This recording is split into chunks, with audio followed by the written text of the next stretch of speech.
स्वागत है आपको मेरे YouTube चैनल में।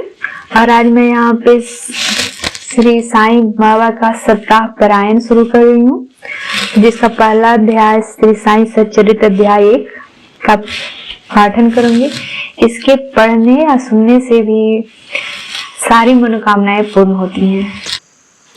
श्री साईं सच्चरित्र अध्याय 1, जिसका शीर्षक है वंदना। गेहूं पीसने वाला एक अद्भुत संत, गेहूं पीसने की कथा तथा उसका तात्पर्य। पुरातन पद्धति के अनुसार श्री हेमाड पंथ श्री साईं सच्चरित्र का आरंभ वंदना द्वारा करते हैं। प्रथम श्री गणेश को साष्टांग नमन करते हैं, जो कार्य को निर्विघ्न समाप्त कर उसको यशस्वी बनाते हैं, और कहते हैं कि श्री साईं ही गणपति हैं। फिर भगवती सरस्वती को, जिन्होंने काव्य रचना करने की प्रेरणा दी, और कहते हैं कि श्री साईं भगवती से भिन्न नहीं है, जो कि स्वयं ही अपना जीवन संगीत बयान कर रहे हैं। फिर ब्रह्मा, विष्णु और महेश को, जो क्रमशः उत्पत्ति, स्थिति और संहार करता है, और कहते हैं कि श्री साईं और वे अभिन्न हैं, वे स्वयं ही गुरु बनकर भवसागर से पार उतार देंगे। फिर अपने कुल देवता श्री नारायण आदिनाथ की वंदना करते हैं, जो कि कोंकण में प्रकट हुए। कोंकण वह भूमि है जिसे श्री परशुराम जी ने समुद्र से निकलकर स्थापित किया था। तत्पश्चात वे अपने कुल देवता आदि पुरुषों को नमन करते हैं। फिर श्री भारद्वाज मुनि को, जिनके गोत्र में उनका जन्म हुआ। पश्चात उन ऋषियों को, जैसे याज्ञवल्क्य, भृगु, पराशर, नारद, वेदव्यास, सनक, सनंदन, सनत कुमार, सूक्त, सौनक, विश्वामित्र, वशिष्ठ, वामदेव, जैमिनी, वैशंपायन, नवयोगींद्र इत्यादि तथा आधुनिक संजय से निवृत्ति, ज्ञानदेव, सोपान, मुक्ताबाई, जनार्दन, एकनाथ, नामदेव, तुकाराम, कान्हा, नरहरि आदि को नमन करते हैं। फिर अपने पितामह सदा से पिता रघुनाथ और माता को, जो उनके बचपन में ही गत हो गई थी। फिर अपनी चाची को, जिन्होंने उनका भरण पोषण किया, और अपने प्रिय भ्राता को नमन करते हैं। फिर पाठकों को नमन करते हैं, जिनसे उनकी प्रार्थना है कि वे एकाग्रचित होकर कथामृत का पान करें। अंत में श्री सच्चिदानंद सदगुरु श्री साईनाथ महाराज को, जो कि श्री दत्तात्रेय के अवतार और उनके आश्रय दाता हैं, और जो ब्रह्म सत्यम जगत मिथ्या का बोध कराकर समस्त प्राणियों में एक ही ब्रह्म की व्युत्पत्ति यानी व्याप्ति की अनुभूति कराते हैं।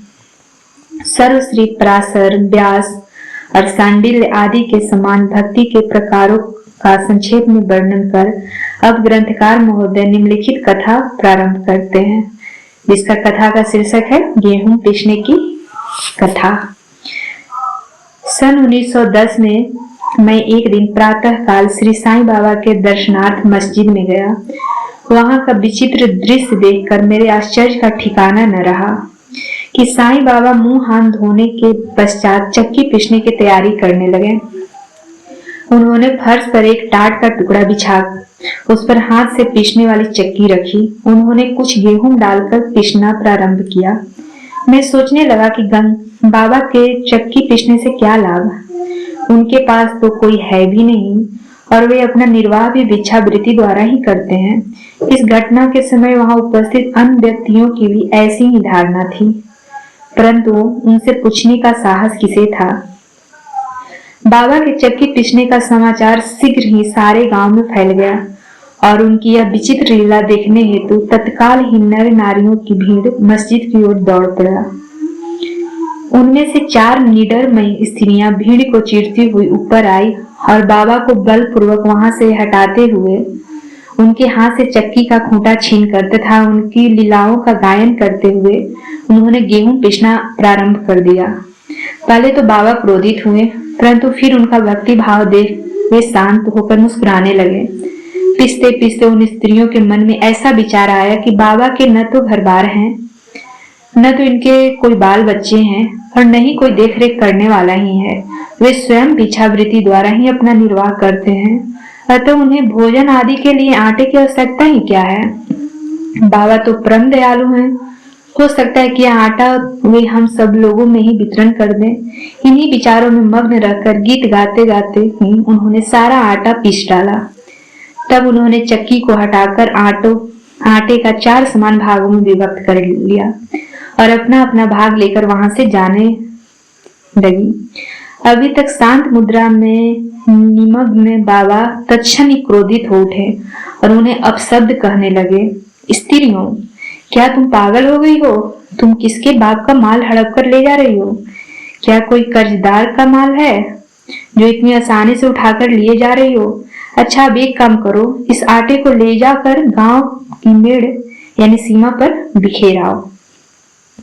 मैंने शिरडी वासियों से प्रश्न किया कि जो कुछ बाबा ने अभी किया उसका यथार्थ में क्या तात्पर्य है। उन्होंने मुझे बतलाया कि गांव में बिसुचिका अर्थात हैजा का जोरों से प्रकोप है और उसके निवारणार्थ ही बाबा का यह उपचार है।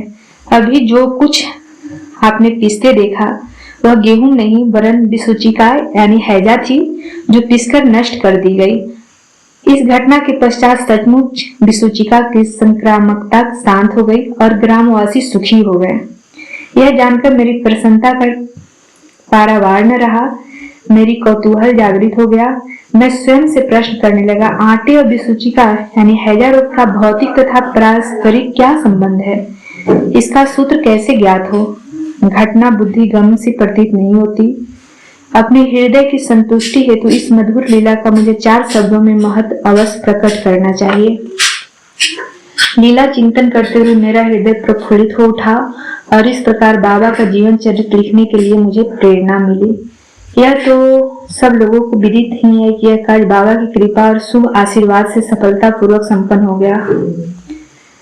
आटा पीसने का तात्पर्य शिरडी वासियों ने इस आटा पीसने की घटना का जो अर्थ लगाया वह तो प्राय ठीक ही है, परंतु उसके अतिरिक्त मेरे विचार से कोई अन्य अर्थ भी है। बाबा शिरडी में 60 वर्षों तक रहे और इस दीर्घ काल में उन्होंने आटा पीसने का कार्य प्रतिदिन ही किया। पीसने का अभिप्राय गेहूं से नहीं वरन अपने भक्तों के पापों, दुर्भाग्यों, मानसिक और शारीरिक तापों से था। उनकी चक्की के 2 पार्टों में ऊपर का पार्ट भक्ति और नीचे का पार्ट कर्म का था। चक्की की मुठिया जिसे पकड़कर वे पीसते थे वह था ज्ञान। बाबा का दृढ़ विश्वास था कि जब तक मनुष्य के हृदय से प्रवृत्तियां, आसक्ति, घृणा तथा अहंकार नष्ट नहीं हो जाते, जिनका नष्ट होना अत्यंत दुष्कर है, तब तक ज्ञान तथा आत्मानुभूति संभव नहीं है। यह घटना कबीर दास जी के इसके तदनुरूप घटना की स्मृति दिलाती है। कबीर दास जी एक स्त्री को अनाज पीसते देखकर अपने गुरु निपट निरंजन से कहने लगे कि मैं इसलिए रुदन कर रहा हूँ कि जिस प्रकार अनाज चक्की में पीसा जाता है उसी प्रकार मैं भी भवसागर रूपी चक्की में पीसे जाने की यातना का अनुभव कर रहा हूँ। उनके गुरु ने उत्तर दिया कि घबराओ नहीं, चक्की के केंद्र में जो ज्ञान रूपी दंड है उसी को दृढ़ता से पकड़ लो, जिस प्रकार तुम मुझे करते देख रहे हो। उससे दूर मत जाओ, बस केंद्र की ओर अग्रसर होते जाओ। तब यह निश्चित है कि तुम इस भवसागर रूपी चक्की से अवश्य ही बच जाओगे। श्री सद्गुरु साई नाथार्पणम अस्तु। शुभम भवतु। ओम साई राम। अगर वीडियो पसंद आया हो तो लाइक, शेयर एंड सब्सक्राइब करना ना भूलें और कमेंट में ओम साई राम जरूर लिखें।